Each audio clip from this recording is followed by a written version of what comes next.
जनक सुता जग जननी जानकी, अतिशय प्रिय करुणा निधान की। ताके जुगपद कमल मनाऊं, जासु कृपा निर्मल मति पाऊं। पुनि मन बचन कर्म रघुनायक, चरण कमल बंदो सब लायक। राजीव नैन धरे धनुषायक, भगत विपति भंजन सुखदायक। गिरा अर्थ जल बीच सम, कहियत भिन्न न भिन्न। बंदो सीताराम पद, जिनहि परम प्रिय खिन्न।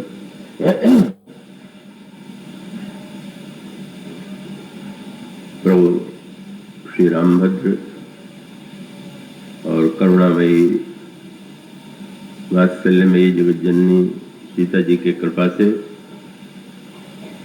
पुनः इस वर्ष यह अवसर मिला है कि जब संगीत कला मंदिर ट्रस्ट संगीत कला मंदिर के तत्वावधान में भगवत चरित्र की चर्चा का सुयोग बना।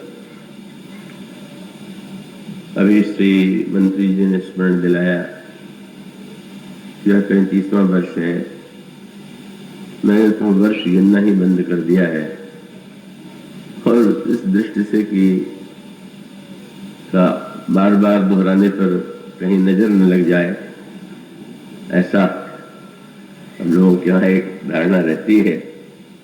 पर यह तो प्रभु की बड़ी महती अनुकंपा है कि उन्होंने यह धन्यता हम सभी लोगों को प्रदान की। और आप सब लोगों की जो उपस्थिति है, आपकी श्रद्धा, आपकी भावना, वो तो उत्साहित करती ही है, आनंदित करती है। और इस संस्था के जो मूल स्थापक हैं हमारे श्री बसंत कुमार जी बिरला, सौजन्यमयी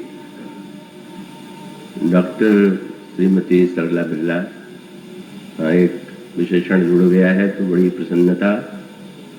तो वो दोनों यहाँ उपस्थित हैं, तो वो रहते हैं तो और भी अच्छा लगता है। तो आइए, यह जो प्रभु के द्वारा एक सहयोग मिला है, उसका हम लोग अधिक से अधिक सदुपयोग करें। प्रसंग इस बार चुना गया है जगत जननी सीता। अभी आपके सामने जो चौपाइयाँ पढ़ी गई हैं वह उस प्रसंग की है जहाँ पर गोस्वामी जी भक्तों की वंदना करते हैं और सबसे अंत में श्री सीता जी और भगवान राम की वंदना करते हैं। तो श्री सीता जी की वंदना करते हुए जो उन्होंने पंक्तियां लिखी, उनका सरल सा अर्थ है, जो महाराज श्री जनक की पुत्री है, जगत जननी है और करुणा निधान श्री राम की अतिशय प्रिया है, उन श्री सीता जी के चरण कमलों की मैं वंदना करता हूँ, जिनकी कृपा से निर्मल बुद्धि प्राप्त होती। और उसके पश्चात भगवान श्री राम की वंदना करते हुए वे कहते हैं कि मैं मन वचन कर्म से उन प्रभु की वंदना करता हूं कि जिनमें समस्त गुणगण विद्यमान, और वे प्रभु धनुष बाण धारण करते हुए भक्तों की विपत्ति का हरण करते रहते हैं। मैं उन शरणों के प्रति अपना अभिवादन प्रणति निवेदन करता हूं। और इस तरह से इन दोनों की पृथक पृथक वंदना करने के बाद फिर उन्होंने दोनों की संयुक्त वंदना की। तो पहले अलग अलग वंदना की गई और बाद में गोस्वामी जी उसे एक दार्शनिक रूप देते हुए कहते हैं कि जैसे वाणी और अर्थ ये दो अलग अलग शब्द हैं, पर व्यक्ति यह जानता है कि वाणी और अर्थ में रंच मात्र कोई भेद नहीं। और इसी प्रकार से जल और वीची, तरंग में जो जल में उठती है उन्हें वीची कहते हैं। तो जल और वीची भले ही शब्द के रूप में भिन्न हो, पर उन दोनों में रंच मात्र कोई भेद नहीं। इस तरह से भिन्न प्रतीत होते हुए भी जो तत्वता अभिन्न है, उन प्रभु को मैं प्रणाम करता हूं उनके चरणों में, और जिन्हें दीन जन अत्यंत प्रिय। तो ये जो पंक्ति है का इसमें दार्शनिक तत्व भी है, भावनात्मक पक्ष भी है, और जहां तक चरित्र का संबंध है, चरित्र का तो विस्तृत स्वरूप श्री रामचरितमानस में है ही। तो इस आइए थोड़ा इसकी पृष्ठभूमि में दृष्टि डालें।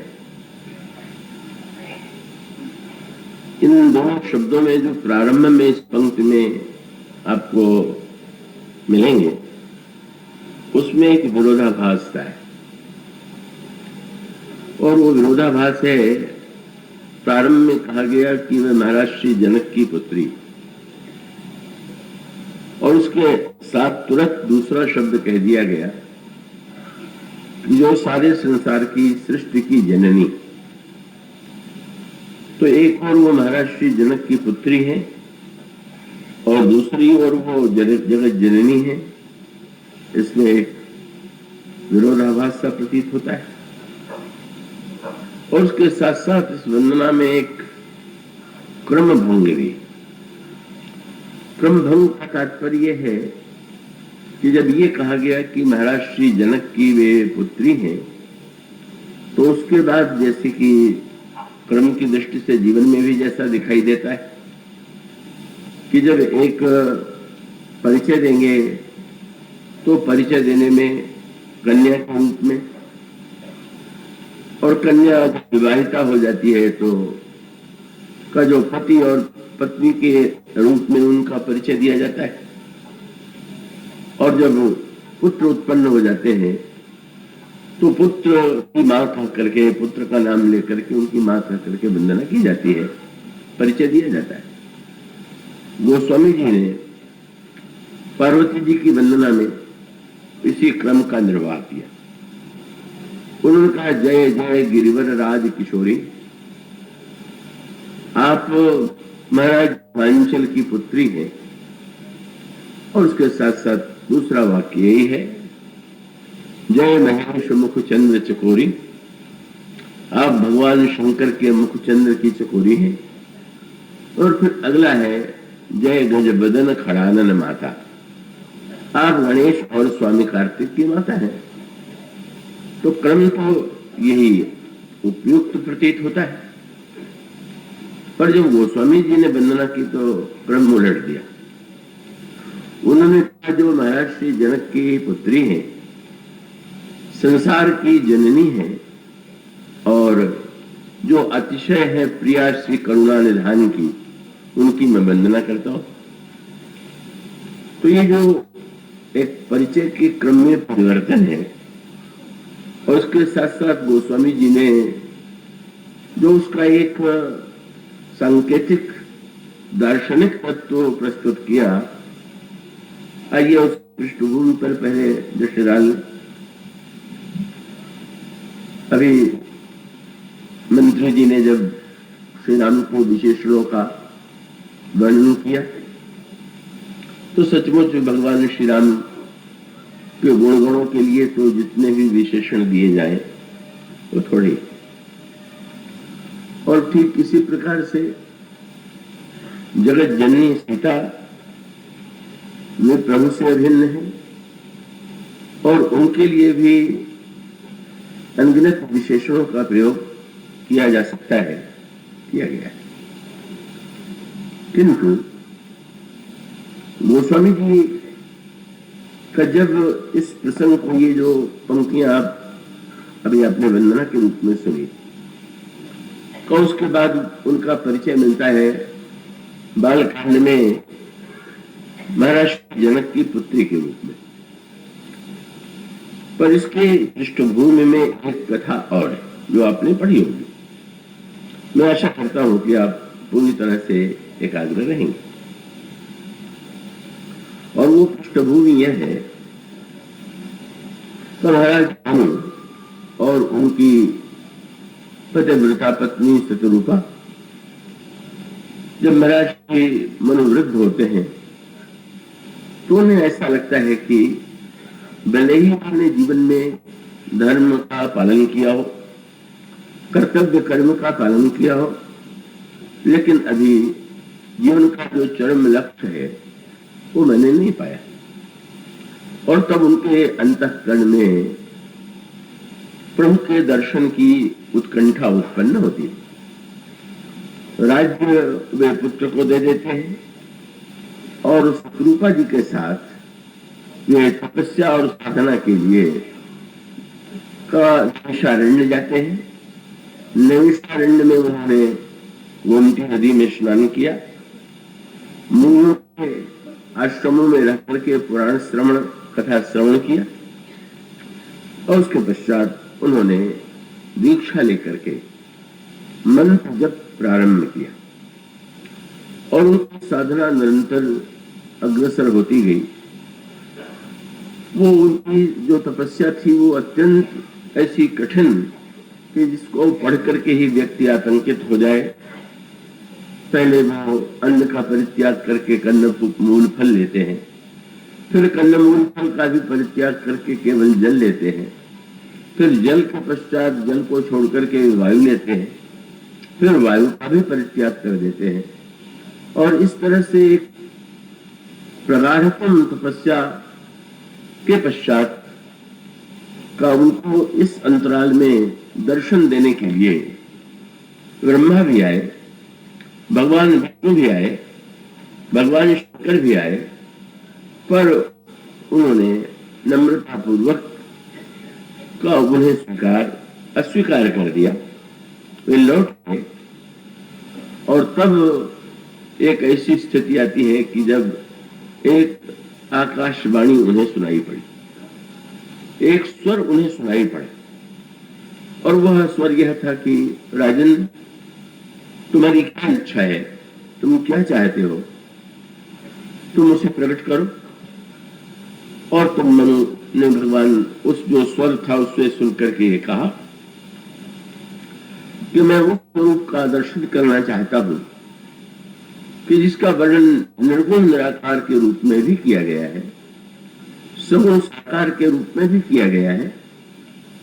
भगवान शंकर जिसका चिंतन और स्मरण करते हैं, भुसुंडी जी जिनके भक्त हैं, जो मुनियों द्वारा वन्य है, और इस आकांक्षा के पश्चात जब ये प्रार्थना उन्होंने की तो उनके समक्ष दो रूप प्रकट हुए। एक तो थे भगवान श्री राम और उनके वाम भाग में जगत जननी सीता भी महाराज भानु के समक्ष दिखाई दे रहे। इसके पश्चात भगवान राम प्रश्न करते हैं, मनु अपनी आकांक्षा प्रकट करते हैं कि मैं ये चाहता हूं कि आपके समान मैं पुत्र प्राप्त करूं। प्रभु मुस्कुरा करके ये कहते हैं कि अब अपनी तरह से मैं खोजने के लिए कहां जाऊं, मैं ही तुम्हारा पुत्र बन जाऊंगा। पर इसके बाद एक नई सी बात हुई। श्री सीता जी को कुछ जिज्ञासा की मुद्रा में मनु और रूपा देख रहे थे और तब भगवान राम ने श्री सीता जी का परिचय देते हुए कहा कि मेरे वाम भाग में जो विराजमान आपको दिखाई दे रही है खड़ी, ये आदि शक्ति है। संसार का निर्माण उन्हीं के द्वारा हुआ है। यही महामाया आदि शक्ति जब मैं अवतार लूंगा तो मेरे साथ ये भी आएंगे और मैं तुम्हारी अभिलाषा पूर्ण करूंगा। और ऐसा कह करके ये दोनों रूप अंतर ध्यान हो जाते हैं। इस पृष्ठभूमि का जो वर्णन स्वामी जी ने किया उसका एक विशेष उद्देश्य है। जब हम कहते हैं कि ये जनक सुता है तो ऐसा लगने लगता है कि जैसे जब महाराज श्री जनक के यहाँ उनका प्राकट्य हुआ तो उस रूप में श्री सीता जी को हम देखने या जानने के अभ्यस्त हैं। पर इस कथा में ये जो भगवान के द्वारा श्री सीता जी का परिचय दिया गया वो परिचय तो सर्वथा भिन्न है। उस समय भी महाराज श्री जनक की पुत्री नहीं है और भगवान जब उनका परिचय देते हैं तो ये कह करके परिचय देते हैं कि यही वो आदि शक्ति है जिन्होंने सृष्टि का सृजन किया है। और यदि तुमने इन्हें निमंत्रित तो नहीं किया, तुमने मुझसे तो ये कहा कि मैं चाहता हूं कि आपके समान पुत्र हो, पर मैं तुम्हें एक विशेष बात बताना चाहता हूं कि जब मैं अवतरित होऊंगा तो यह माया भी अवतरित होगी। अब इसको अगर विनोद के संदर्भ में देखें तो एक विनोद भी और तात्विक दृष्टि से देखें तो उसमें तत्व ज्ञान भी है। विनोद की दृष्टि से तो तात्पर्य यह है कि मनु भगवान से एक अनोखी इच्छा प्रकट करते हैं। वे ये कहने का साहस तो नहीं बटोर पाए कि वे कहें कि आप मेरे पुत्र बनिए, पर बड़े संकोच से उन्होंने यही कहा कि चाहो तो मैं समान, मैं तो आपके समान पुत्र चाहता हूं। और प्रभु ने भी उतना ही मीठा उत्तर दिया, हाँ हाँ, आप मुझे तो पुत्र नहीं बनाना चाहते, पर आपने तो इतना कठिन काम सौंप दिया है कि मैं अपने समान पहले तो ढूंढूं और ढूंढने के बाद उसे पुत्र बनने के लिए प्रेरित करूं। तो इतना परिश्रम करने के स्थान पर क्या यह अच्छा नहीं होगा कि मैं ही तुम्हारा पुत्र बन जाऊं? मानो प्रभु मुस्कुरा करके कहते हैं कि नहीं नहीं, मैं ही तुम्हारा पुत्र बनूंगा। पर श्री सीता जी के आने की कोई कल्पना उनके मन में नहीं थी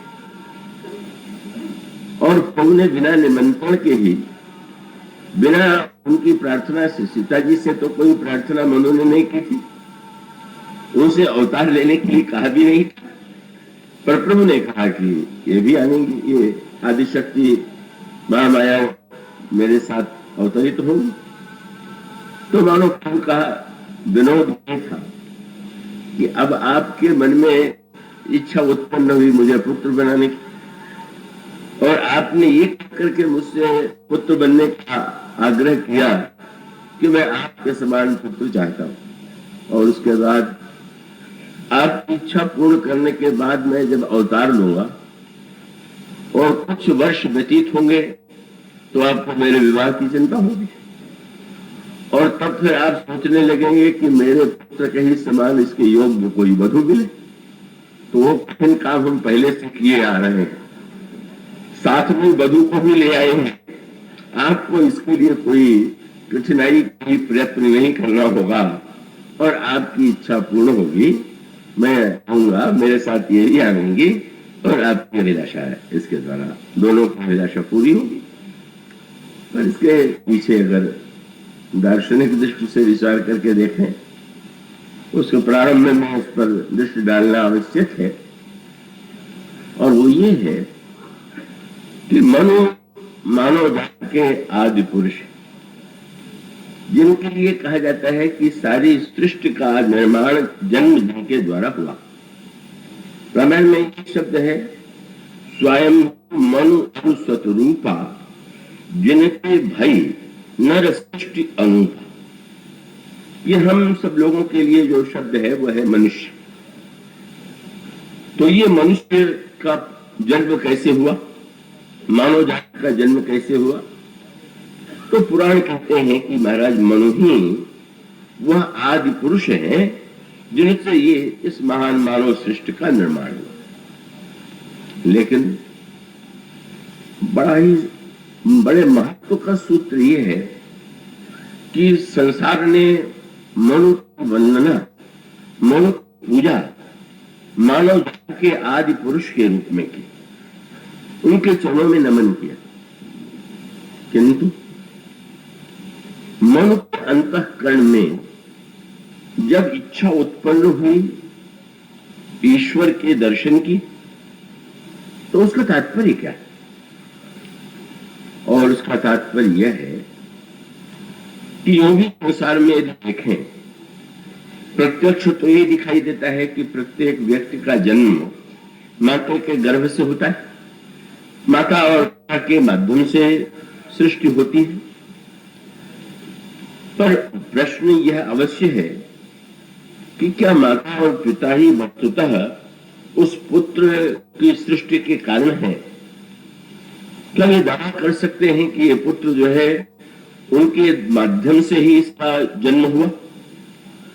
और तब उसका दूसरा पक्ष ये है, और बड़े महत्व का पक्ष है, कि जो दिखाई देता है सृजन करने वाला, दूसरे भले ही उसे सर्जक माने, पर स्वयं क्या वो अपने को सर्जक मान करके क्या उसे अभिमान पालना चाहिए?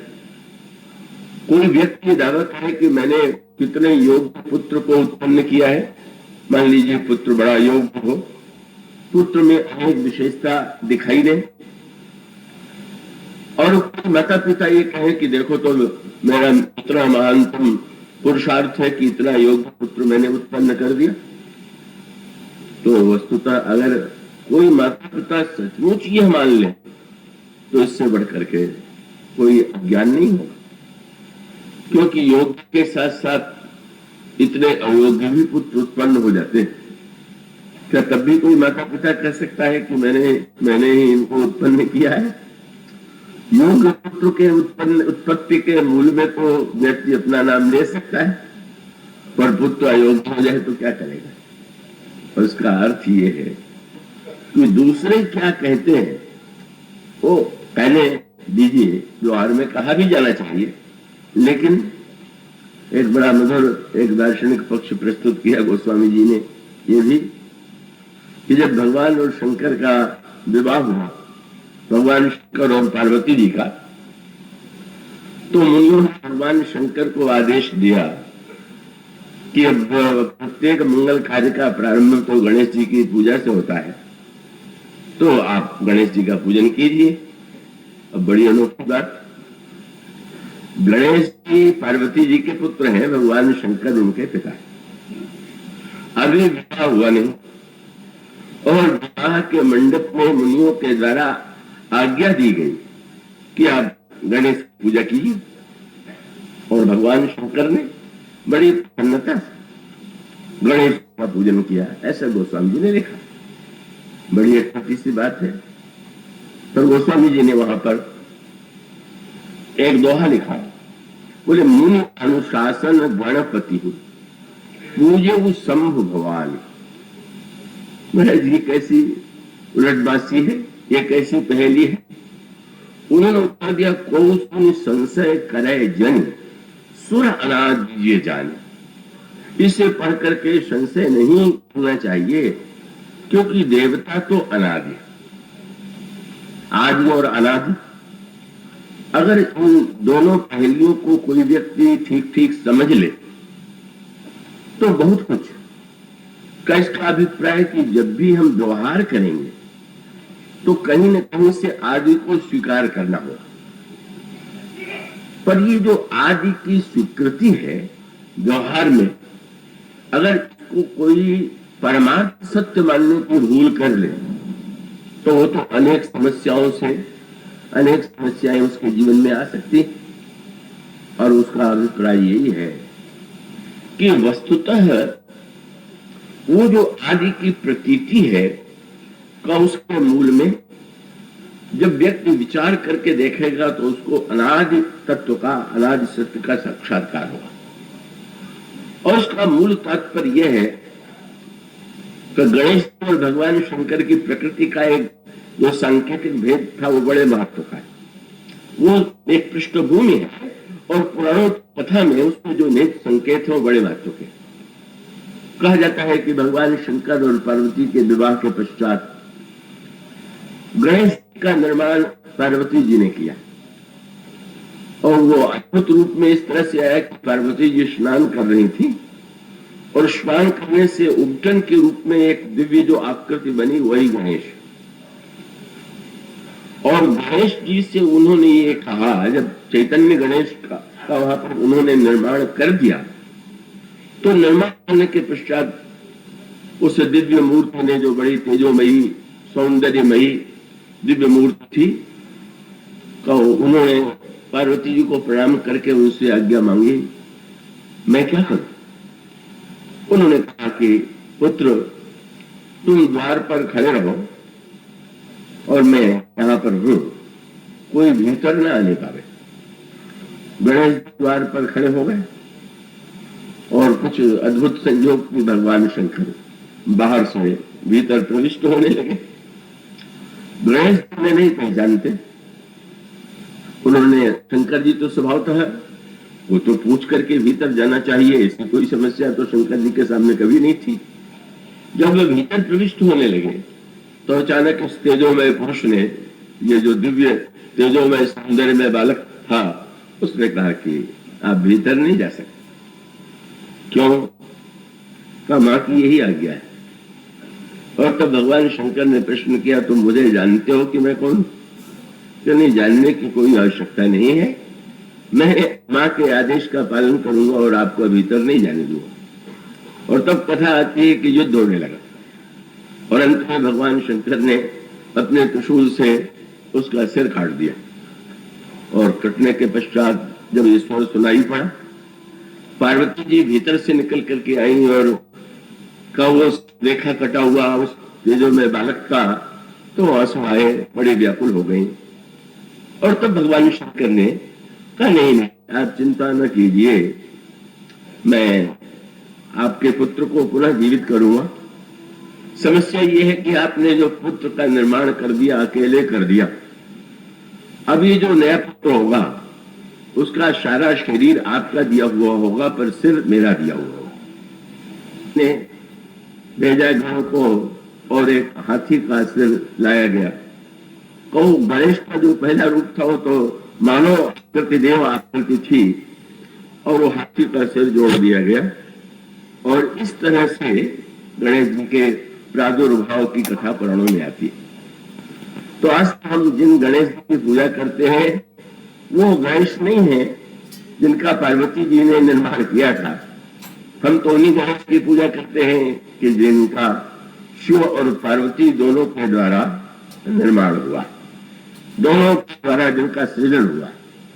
जिनका सिर जो है वो शंकर जी का दिया हुआ है और जिनका शरीर जो है वो पार्वती जी का दिया हुआ है। और वो गणेश जो है वो प्रत्येक कार्य में उनकी पूजा करनी चाहिए।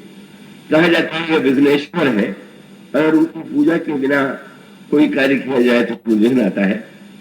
तो गणेश जी की पूजा तो बड़ी व्यापक है, बड़ी अद्भुत उनकी मूर्तियां हैं। पर एक लक्षण सत्य की ओर आपने ध्यान दिया, शंकर जी और गणेश पिता पुत्र हैं, किंतु पुत्र के रूप में गणेश जी प्रारंभ में लड़ ही पड़े, उन्होंने युद्ध ही किया। और दूसरी ओर शंकर जी हैं, जब उन्होंने ये कहा कि आप गणेश जी का पूजन कीजिए तो शंकर जी कह सकते थे कि क्या पिता भी पुत्र का पूजन करता है क्या? पुत्र हुआ कि नहीं हुआ तो नहीं, पर पुत्र का पूजन पिता के माध्यम से। पर शंकर जी को इसमें आपत्ति नहीं है, बड़े प्रसन्न भाव से उन्होंने गणेश जी का पूजन किया। इसका मूल तत्व ये है, इसका सांकेतिक अभिप्राय ये है, गणेश को हम बुद्धि का देवता मानते हैं, सिद्ध सदन भय बदन विनायक के साथ साथ जब भी उनकी वंदना करते हैं तो बुद्ध रास शुभ गुण का सदन जो बुद्धि के रास। और शंकर जी की जब वंदना हम करते हैं तो कहते हैं भवानी शंकरो बंदे श्रद्धा विश्वास रूपणो। एक विश्वास का देवता है तो दूसरा बुद्धि का देवता है। तो बुद्धि जो है सरलता से किसी बात को स्वीकार नहीं करती और बुद्धिमान व्यक्तियों का भी स्वभाव होता है कि वो तो ऐसे सरलता से उनसे कह दीजिए कि ऐसा मान लीजिए, क्यों मान ले, कैसे मान लेना चाहिए। तो इसका अभिप्राय कि ये तो बुद्धि का स्वाभाविक स्वभाव है कि वो सरलता से किसी वस्तु को किसी बात को कहा जाए तो स्वीकार करने के लिए प्रस्तुत नहीं। पर इसका मूल तात्पर्य यह है, अंत में गणेश जी वंदनीय होते हैं। भगवान शंकर जिस सरलता से गणेश जी का पूजन कर लेते हैं, पिता ने पुत्र का पूजन करने में संकोच नहीं किया और पुत्र ने पिता को पिता मानने में संकोच का अनुभव किया प्रारंभ में। मानो सबका तात्पर्य यह है कि व्यक्ति के जीवन में जो सर्वोत्कृष्ट वस्तु है और प्रत्येक कार्य के प्रारंभ में गणेश जी की पूजा करना, अगर देखें तो आदि दैविक दृष्टि से भी ठीक, व्यवहारिक दृष्टि से भी ठीक। जब भी कोई कार्य करेंगे तो विवेक पूर्वक ही कोई कार्य किया जाना चाहिए। जिस कर्म के मूल में विवेक नहीं होगा, विवेकहीन जो कर्म होगा उसमें तो विघ्न बाधाएं आएंगी। इसलिए अगर वे विवेक के देवता हैं तो भी वंद्य है, पूज्य है। भगवान शंकर के पार्वती के रूप में भी वंदनीय है, किंतु उसके साथ साथ विवेक चरम फल क्या है। भगवान शंकर ने जब गणेश का सिर काट करके नया गणेश बनाया तो उसका अभिप्राय यह है कि बुद्धि के साथ एक समस्या है। श्री सीता जी के संदर्भ में भी जो वंदना की गई उसमें भी एक का सूत्र दिया गया और वो सूत्र यही है कि मैं जननी सीता जी के चरण कमलों की वंदना करता हूं और वे जब प्रसन्न होती हैं श्री सीता जी को क्या देती है, तो उन्होंने कहा जासु कृपा निर्मल मति पामो। जब श्री सीता जी प्रसन्न होती हैं तो प्रसन्न होकर के व्यक्ति को निर्मल मति देती, मत नहीं बुद्धि प्राप्त होना का व्यवहार जीवन में का बुद्धि सर्वोत्कृष्ट वस्तु है। उसमें कहा गया कि नहीं, बुद्धि में जितनी विशेषता है बुद्धि के साथ समस्याएं भी कम नहीं। और सबसे बड़ी समस्या यही कि वो भी आप देखेंगे कि जो शरीर की रचना है उसमें अन्य अंग प्रत्यंग जो है नीचे और सिर ही सबसे ऊपर है जो बुद्धि का केंद्र है। तो बुद्धि के साथ सबसे बड़ी समस्या है अभिमान। मैं सबसे ऊपर हूं, मुझसे अधिक कोई नहीं। इसीलिए आप बड़ा विचित्र एक मानव स्वभाव देखेंगे। किसी को कह दीजिए किसी से कि वो आपसे अधिक धनवान है तो मान लेंगे, कह दीजिए कि वो आपसे अधिक बलवान है तो भी मान लेंगे, पर कह दीजिए कि वो आपसे अधिक बुद्धिमान है बिल्कुल नहीं मानेगा।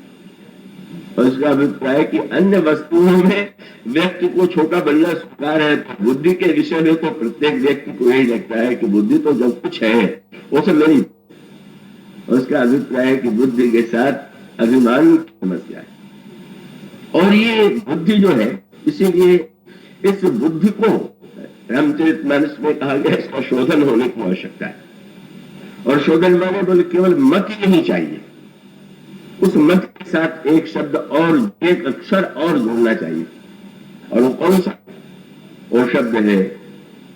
वो स्वामी जी ने जब रामचरितमानस की रचना किया तो रचना करते ही उन्होंने कहा कि मैं तो बुद्धि रहित हूं, कविता भी नहीं जानता, काव्य के गुणों को भी नहीं जानता।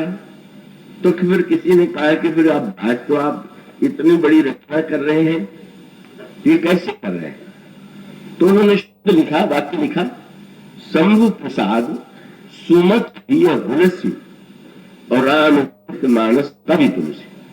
पहले उन्होंने कवि न हो नहीं चित्र कहा हो, मैं कवि नहीं हूं, पर आप कहते हैं ये कवि है, से कैसे? बोले आज मति मति नहीं रह गई, सुमति हो गई। तो मत के लिए ये आवश्यक है कि मति मति ही न रहे, सुमति बन जाए। इसलिए बहुत सुंदर आपने ध्यान दिया, एक शब्द कहा गया कुमति और सुमति। मत शब्द तो है, तो उसके साथ साथ सु और जुड़ा हुआ, और आपने ध्यान दिया ये मत के साथ जो सु अक्षर जुड़ा और मत के साथ जो कु अक्षर जुड़ा, सु और कहां से आ गया? बोले रामचरितमानस में एक शब्द कहा गया, कौन संग बड़प्पन पावा। सुसंग जो है, जब हम संतों का संग करते हैं तो सुसंग का परिणाम होता है कि वो जो सु पहला अक्षर है जब हमारी बुद्धि के पहले जुड़ जाता है तो मति मत न रह के सुमति हो जाती है। और ये कब हो जाती है? बोले बस कौन पंगति पाई न साई। अगर कुसंग का कु जुड़ गया तो कुमति हो गई, और सुसंग का सु जुड़ गया तो सुमति हो गई। इसलिए रामचरितमानस में कहा गया कि मत के लिए परमावश्यक है कि हम सत्संग में जा करके मत को सुमति बनावे, और सुमति के बाद भी एक स्तर और अधिक आगे। पहले मत जो है का वो स्वामी जी के शब्दों में सुमति बनी। भगवान शिव जो है वो ईश्वर भी है और महानतम संतों में भी अग्रगण्य है। उनकी कृपा से मत सुमति हो जाती है, और सुमति के पश्चात भी जो और भी अंतरंग बुद्धि के परिशोधन की अपेक्षा है, उसकी भूमिका में गोस्वामी जी कहते हैं, जनक सुता जग जननी जानकी अतिशय करुणा की, ताके जुग पद कमल मनाओ जास कृपा निर्मल मति पाओ। बस ये क्रम है। मत केवल यदि मति होगी तो इसके साथ इसमें चाहे जितनी विशेषता हो, पर अभिमान का दोष है, भ्रांति भी इसमें उदित होती है। बड़ी स्वाभाविक सी बात है कि जब किसी व्यक्ति को ये लगने लगे कि मेरी ही बुद्धि सबसे श्रेष्ठ है, तो स्वाभाविक है कि वो व्यक्ति अगर उसके मस्तिष्क में कोई भ्रम भी आ जाए तो भ्रम को सत्य मान लेगा। जगत नशा काल सो भ्रमण को उतारे। ऐसी स्थिति में जब हम भगवान शंकर की कृपा प्राप्त करते हैं तो हमारी मति जो है वो सुमति हो जाती है। और इसका सीधा सा तात्पर्य है, मैं आशा करता हूं कि 35 वर्ष से जो सत्संग कर रहे हैं वो गंभीरता से अधिक घबराएंगे नहीं, लेकिन थोड़ा जटिल होता हुए भी समझने योग्य है। उसका अभिप्राय सबके सामने एक ही प्रश्न है कि बुद्धिमान व्यक्ति में अभिमान और अभिमान के नाते ही कर्तृत्व होता है। मैंने ये किया, मैंने ये किया, मैंने ये किया। जहां बुद्धिमान व्यक्ति के जीवन में कृति है, निर्माण तो बुद्धिमान व्यक्ति के द्वारा ही हो, और बुद्धिमान व्यक्ति के द्वारा निर्माण होगा तो मैं इसका निर्माता हूं, ये बात मस्तिष्क में भी मान बैठता है, और दूसरों के सामने भी बड़े गर्व से कहता है मैंने इसका निर्माण किया है। और तब आवश्यकता है निर्माण हो बुद्धि के द्वारा, लेकिन कर्तृत्व का जो अभिमान है अगर ये कहीं आ गया तो सर्वनाश हुआ। और इसलिए बुद्धिमान व्यक्ति को ये चाहिए कि वो दूसरों के द्वारा भले ही लोग ये कह करके वंदना करें। हम कहते हैं, आप कहते हैं कि तुलसीदास जी रामचरितमानस के रचयिता और इतना महानतम ग्रंथ उन्होंने उनकी रचना किया, लेकिन भगवान अगर तुलसीदास जी ये मान बैठे कि ये रचना मैंने की तो अनर्थ ही हो जाएगा। इसलिए वो कहते हैं कि जो रचयिता दिखाई दे रहा है वह रचयिता नहीं है। वस्तुतः रचयिता के जो रचना करने वाला दिखाई देता है उसके पीछे तो रचयिता दूसरा है। जहां पर जब हम अपनी रचना पर दृष्टि डालेंगे तो हमें अभिमान होगा, और जब हम अपने रचयिता को खोजेंगे, रचना मत देखिए, रचयिता को खोजिए। रामायण में अनेक प्रसंगों में इसी की ओर संकेत किया गया। भगवान राम सीता जी का विवाह जनकपुर में हो रहा, सारे देवता विवाह के दर्शन का आनंद लेने के लिए आए हुए हैं, और ब्रह्मा जी कुछ अधिक फूले हुए थे। ब्रह्मा जी को वही गर्भ, ब्रह्मा भी सृष्टि के रचयिता माने जाते। देखे ना, रचयिता पद के कई दावेदार। मनु भी सृष्टि के रचयिता है, ये कहा गया। ब्रह्मा भी सृष्टि के रचयिता है। तो ब्रह्मा अधिक उत्साहित प्रतीत हो रहे हैं। क्यों?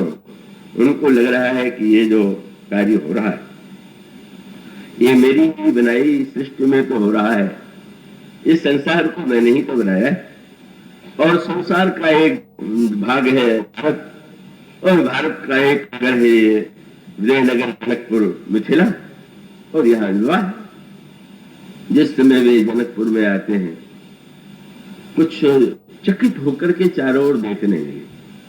वो स्वामी जी ने देखा, जब देखा कि इस जनकपुर में तो एक भी वस्तु ऐसी नहीं है कि जिसके लिए मैं कह सकूं कि मैंने इसे बनाया। तो स्वामी लिखा, विधि भव आश्चर्य देखी, बोले निज करनी कछु कतहु न देखी। भगवान शंकर वो तो सर्वत्र मति को सुमति देने वाले वही। कब उन्होंने तुरंत ब्रह्मा की भ्रांति को समझ लिया। ब्रह्मा भी बुद्धि के ही रूप है, गणेश भी बुद्धि के ही देवता है, और मानो प्रत्येक बुद्धिमान कभी न कभी शंकर में पड़ ही जाता है। ब्रह्मा भी उसके छूते नहीं रहते। और तब शंकर जी मुस्कुराते हुए आए और बड़े ये नहीं ब्रह्मा जी को सीधे कहा कि आप क्या सोच रहे हैं। ब्रह्मा जहां देवताओं से घिरे हुए खड़े हैं, शंकर जी जो है मुस्कुराते हुए कहने लगे कि आप लोग कुछ बड़े चित्त से दिखाई दे रहे हैं। ब्रह्मा की ओर संकेत था, पर सबको सम्मिलित कर दिया। और फिर भगवान शंकर ने समझाया, क्या? बोले, शिव समझाए देव तब जन आचरज भूला हो। क्यों? बोले, हृदय विचारहु धीर हरि, ये शब्द जोड़ दिया। विचार कीजिए, हृदय में विचार कीजिए और धीरता पूर्वक विचार कीजिए। अब इन शब्दों की जितनी व्याख्या आप कर सके। शिव समझाए देव सब जन आचरज भुलाहु, हृदय विचारहु धीर धरि, सिय रघुवीर विवाह। एक वाक्य कह दिया, ब्रह्मा समझ गए कि क्या कहा जा रहा है। मानो शंकर जी का व्यंग यह था कि महोदय ब्रह्मा जी, आप जब यहाँ आए हैं विवाह देखने के लिए, तो ये मत ढूंढिए कि मैंने क्या बनाया। यहाँ तो ये पता लगाइए कि मुझको किसने बनाया। बस इतना ही तो है। श्री रघुवीर विवाह माने, बोले आप यहाँ आकर के ये ढूंढ रहे हैं कि मैंने क्या बनाया। अरे इस विवाह का आनंद ही ये है कि यहाँ ढूंढिए कि जिसने मुझको बनाया उनका विवाह हो रहा। और मानो इतने के द्वारा भगवान ब्रह्मा जो है समझ लेते हैं। ये तो अपनी बुद्धि की क्षमता है। अब रावण जैसा 10 सिर वाला हो तो कभी जीवन में भी न समझे। कितना भी बड़े से बड़े समझाने वाले आए तो कभी उसको नहीं समझना स्वीकार किया। ब्रह्मा समझ लेते हैं कि अच्छा मेरा ब्रह्म। इसका अभिप्राय यह है कि हमारा कर्तव्य है कि हम स्वयं इस पर विचार करें। ये जो बुद्धि मिली है, इसके द्वारा क्या करना है, कैसे करना है, ये तो महत्व है ही है। लेकिन ये जो दिखाई दे रहा है वो है कौन? वो हम, मैं कौन? मैं इन वस्तुओं का निर्माण करता हूं, ये सब ठीक है, पर निर्माता जो प्रतीत हो रहा है, सचमुच क्या मैं निर्माता हूं क्या? और इसीलिए मनु और शत्रुपा को श्रेय मिला। और वो स्वयंभू मनु और शत्रुपा जिनके भय नर सृष्टि अनुपा। सबने कहा, मनु जी आप मानव जाति के आदि पुरुष हैं, आपने मानव सृष्टि का निर्माण आपने किया, पर धन्य है मन उन्होंने कर्तव्य कर्म का पालन किया, पर सोच लिया कि मुझे तो बहुत श्रेय मिल गया है कि मैंने सृष्टि का निर्माण किया है, पर मेरा निर्माण किसने किया है जरा उसका भी तो पता लगावे। ये चाहिए, एक चरम उद्देश्य होना चाहिए। उसका अभिप्राय यह है कि व्यक्ति ईश्वर की दिशा में कब बढ़ेगा, क्योंकि जो संसार है वो दृश्य है, दिखाई दे रहा है, और जो दिखाई दे रहा है उसमें स्थूल व्यक्ति ही मुख्य है, पर इसके पीछे जो वस्तुतः है, दूसरे इसके लिए ले रहे, पर सब में, सबके अंत में कौन है? ब्रह्मा जी ने भी इसीलिए जब भगवान की जो आप छंद पढ़ा होगा जय जय सुनाए, तो उसमें ब्रह्मा जी ने एक बहुत सुंदर बात कही। ब्रह्मा जी ने भगवान की जो वंदना के वाक्य कहे हैं उसमें आपने पढ़ा होगा, ब्रह्मा कहते हैं जय सृष्टि उपाई त्रिविध भाई। प्रभु आपने ही सृष्टि का निर्माण किया। आश्चर्य, ब्रह्मा जी, लोगों ने पता लगाया कि सृष्टि निर्माता कौन है, तो मनुष्य ने कहा मनु है। मनु द्वारा मनु का निर्माण किया किसने, तो बोले ब्रह्मा है। पर ब्रह्मा ने कहा प्रभु, लोग ये समझते हो कि मैंने सृष्टि का निर्माण किया, पर सृष्टि का निर्माण तो आपने ही किया। कोई नहीं कहता कि मैंने निर्माण किया है। मुझे आपको ही लोग कहते हैं कि ब्रह्मा ने सृष्टि को बनाया। तो ब्रह्मा जी ने उस समय बुद्धि बड़ी शुद्ध थी, बड़ी सुंदर बात की। बोले महाराज इसका कारण है, संसार वाले तो जब भी किसी बात को प्रामाणिक मानते हैं तो जब तक कोई गवाही न मिल जाए, साक्षी न मिल जाए कि हाँ वो ये बात ठीक है या मैंने देखा, तो लोगों को लगता है पता नहीं सही है कि नहीं। तो ब्रह्मा कहते हैं प्रभु यही सृष्टि उपाई त्रिविध बनाई संग सहायन पूजा। जब आपने सृष्टि बनाई तो आप अकेले थे और उसमें आपके पक्ष में कोई गवाही देने वाला नहीं, और मैंने बनाया तो कई थे जो मेरे पक्ष में गवाही दे रहे थे, इसलिए मैं बन गया सृष्टि निर्माता और आपको कोई जान नहीं पाए। पर मैं तो ये जानता हूं ना कि मैंने क्या निर्माण किया, मेरा निर्माण किसने किया। श्रीमद् भागवत में आपको यही तो मिलेगा। जब ब्रह्मा ने कमल के ऊपर अपने को स्थित देखा और देख करके वो ये चिंतन करने लगे, अगाध जल राशि है और उसमें ब्रह्मा जब देखते हैं मैं अकेला हूं, तब वो बार बार सोचने लगे मैं कौन हूं, मैं कहां से आ गया। यही वो महत्वपूर्ण प्रश्न है जो अनेक अनेक दृष्टांतों के द्वारा, अनेक कथाओं के द्वारा पुराणों में, रामचरितमानस में दोहराया गया है। उसका अभिप्राय कि ब्रह्मा ने सृष्टि का निर्माण बाद में किया और बाद में निर्माण करने के पहले उन्होंने यह विचार किया मैं आ कहां से गया। देखा तो दिखाई पड़ा कमल, पर ये कमल कहां से आ गया। और कहा जाता है कि वो कमल के मूल को खोजने के लिए चलते रहे और अगणित वर्षों तक चलने के बाद भी वे कमल का मूल नहीं खोज पाए, थक गए। तब उनको अचानक एक आकाशवाणी सुनाई पड़ी, स्वर सुनाई पड़ा, तपस्या करो। और तब ब्रह्मा जी ने तपस्या किया, उनको स्वरूप का बोध हुआ जो उसके उनके मूल में था, और उसके बाद उनको आदेश मिला कि तुम सृष्टि का निर्माण करो।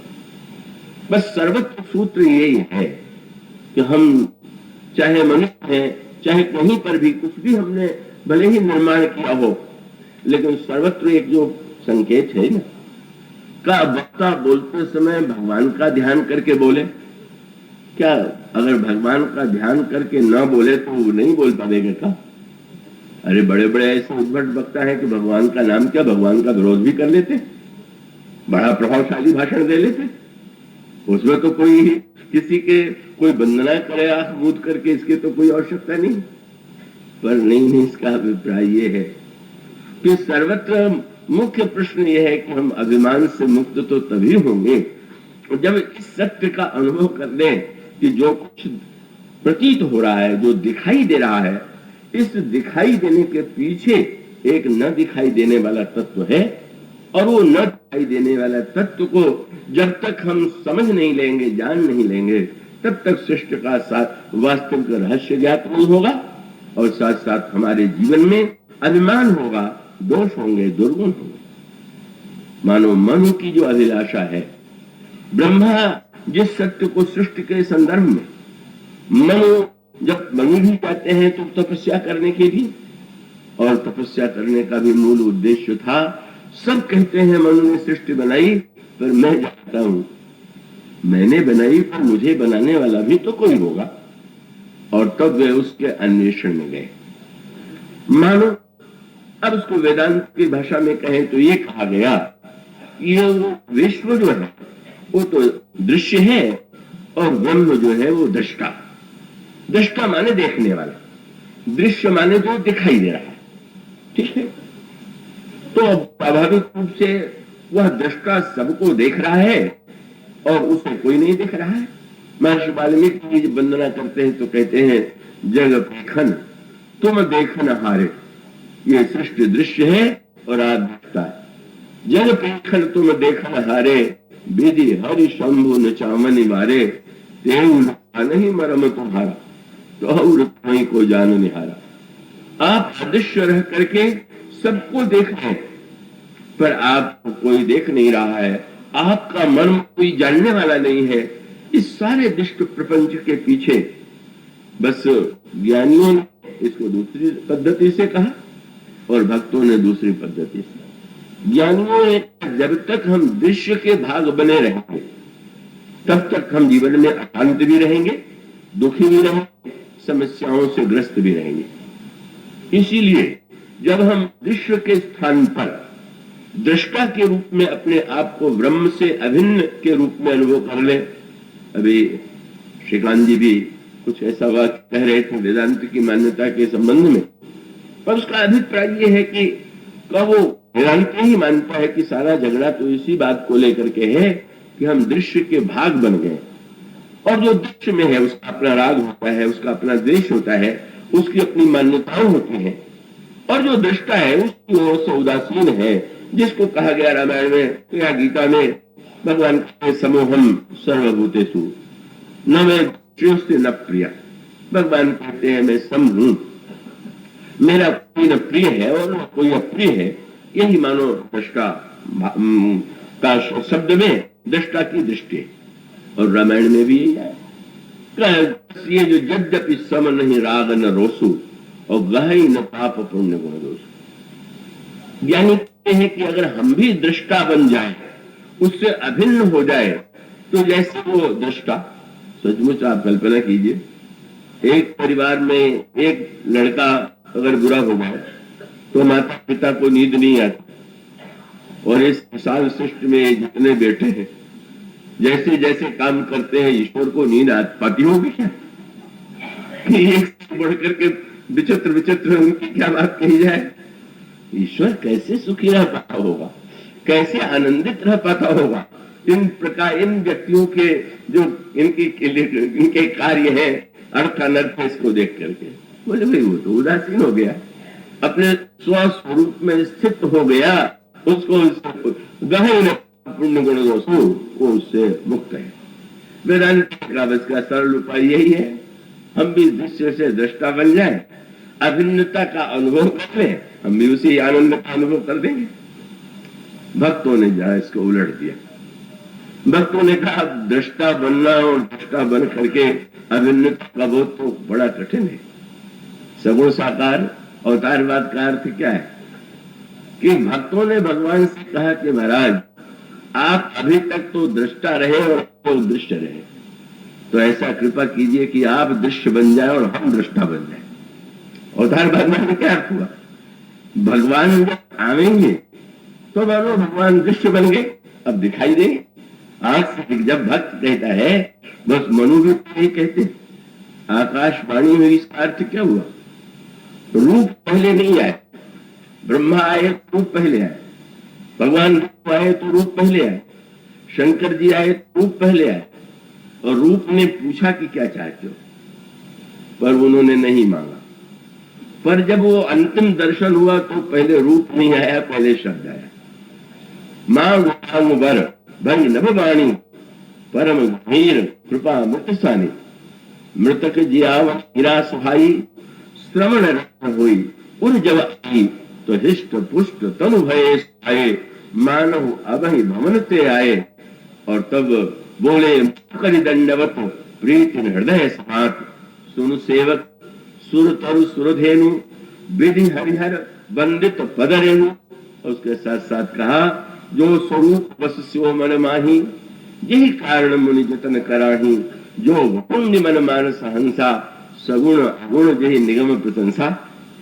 भाई ये स्तुति होती चली जा रही है। तुम क्या चाहते हो? सूत्र वही, देखई हम स्वरूप भर लोचन। हम देखना चाहते हैं जो अलग रह करके सृष्टि का निर्माण करके भी अदृश्य रहता है। देखई हम स्वरूप भर लोचन, कृपा करहु प्रणतारति मोचन। मेरी इच्छा, हमारी इच्छा पूर्ण करने के लिए आप जरा सामने आ जाइए, हमारी आंखों को धन्य बना दीजिए। बस गोस्वामी जी ने लिखा, भगत बचन प्रभु कृपा निधाना, विश्ववास प्रगटे भगवाना। नील सरोरुह नीलमणि नील नीरधर श्याम, लाजत तन शोभान रखि कोटि कोट शत काम। श्रद में छवि सेवा, चारु खोल चिमुक दर ग्रीवा। बड़ा दिव्य दर्शन, मानो वह दृष्टा दृश्य बन गया। जब जगत पिता को पुत्र बनाया गया तो इसका अर्थ है कि ठीक है, आप जब दृश्य बनेंगे और तो सारा क्रम ही परिवर्तित हो गया, बदल गया। और जब भगवान प्रकट हो गए तो मानो मनु ने धन्य होकर के अनुभव कर लिया। और अनुभव करने के बाद जब उन्होंने देखा कि नहीं, एक तो एक रूप में नहीं, दो रूप में आए हुए हैं, और जब मनु ने कहा कि आप पुत्र बनिए, तो प्रभु ने मुस्कुरा के कहा, आप सृष्टि के रचयिता की खोज में है ना? तो रचयिता तो मैं भी नहीं। बहुत बढ़िया बात यह है, प्रभु ने कहा रचयिता मैं बिल्कुल नहीं। तब कौन है? बोले आदि शक्ति, जय जगह उपजाया सो मोरी हम आया। जिन्होंने सृष्टि का वस्तुतः निर्माण किया है, वो माया शक्ति भी मेरे साथ आवेंगी। और इस तरह से वो अनादि महाशक्ति जो है, जब वो दुष्ट बन करके जगन माता से पुत्री बन करके आती हैं, तो हम लोगों के जीवन के लिए दिव्य रस देती हैं, दिव्य तत्व देती हैं। इसके बाद की चर्चा कल आएगी। बोलिए सिया